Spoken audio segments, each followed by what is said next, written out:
When your device shows it's connected to your AT&T Wi-Fi but you can't access the internet, it means your device is linked to your local network, called the LAN, but can't reach the wider internet, known as the WAN. This usually happens due to problems between your AT&T gateway, which is the modem router combo, and AT&T's network. Common causes include DNS failures, IP address issues, gateway malfunctions, or outages on AT&T's side. The first and often most effective solution is to simply restart your AT&T gateway. This means unplugging the power cord from the back of the gateway, waiting about 30 seconds, and then plugging it back in. Wait for the gateway to fully power on and re-establish a connection.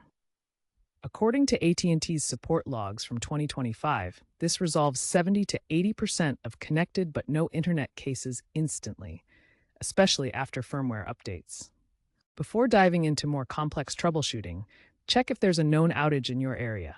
You can do this through the AT&T Smart Home Manager app or by visiting AT&T's website.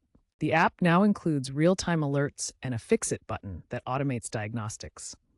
Outages, especially after storms or during peak usage times, can temporarily disrupt internet service. A simplified network diagram shows the connection process.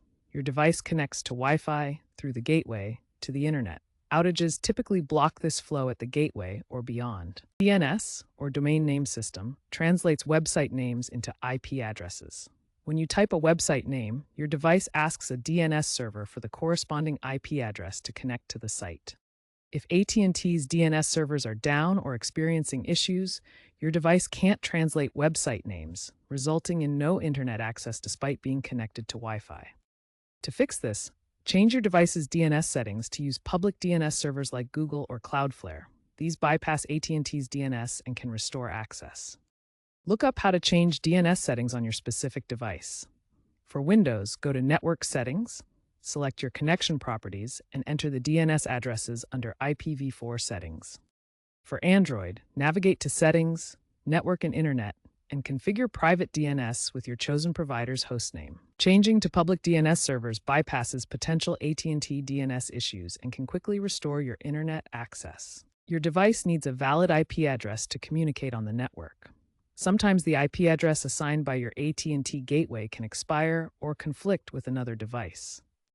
To fix this, release and renew your IP address. On Windows, open Command Prompt and type ipconfig/release, followed by ipconfig/renew. On macOS, go to System Preferences, Network, select your connection, click Advanced, then TCP/IP, and click Renew DHCP Lease. This process refreshes your connection through the AT&T gateway.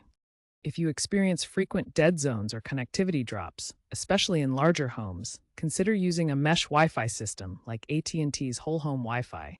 Mesh systems create a more robust and reliable network by distributing the Wi-Fi signal across multiple nodes, reducing the likelihood of no internet incidents.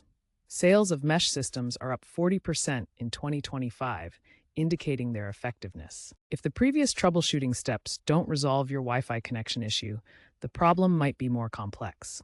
Start by flushing your DNS cache using the command ipconfig/flushdns on Windows.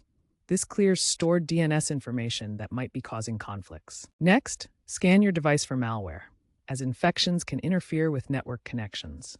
Use reputable antivirus software to check and remove any threats. If you're using a VPN, temporarily disable it to see if it's causing the internet access problem. VPNs can sometimes block connections or create routing issues. If these advanced steps don't work and the problem persists, contact AT&T support. Be prepared to provide details about the troubleshooting steps you've tried and any error messages you've encountered. According to AT&T, only about 5% of cases require a technician visit, but for persistent issues, professional help is often necessary to diagnose hardware or network problems.